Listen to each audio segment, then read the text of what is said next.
Hello दोस्तों, एक नाच गीत गाने जा रहे हैं। जैसा लगे कमेंट में ज़रूर बताना। राधे राधे, जय श्री राम, हर हर महादेव, जय सरस्वती माता।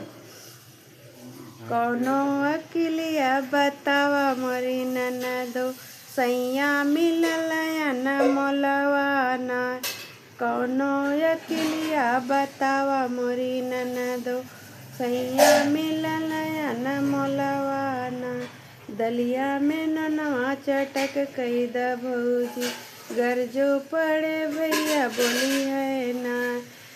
दलिया में ननवा चटक कई द भौजी, घर जो पड़े भैया बोली है ना।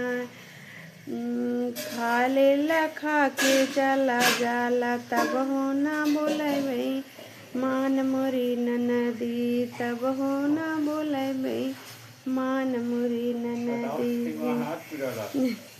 कौनो अकिलिया बतावा मोरी ननद, सैया मिलल न मोलवाना। कौनो अकिलिया बतावा मोरी ननदो, सैया मिलल न मोलवाना। सेजिया से तकिया लग कई द भौजी, घर जो पड़े भैया बोली है ना।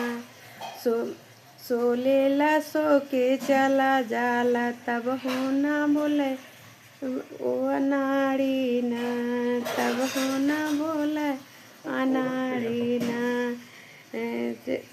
कौनो अकिलिया बतावा मोरी ननदो, सैया मिलल न मोलवाना।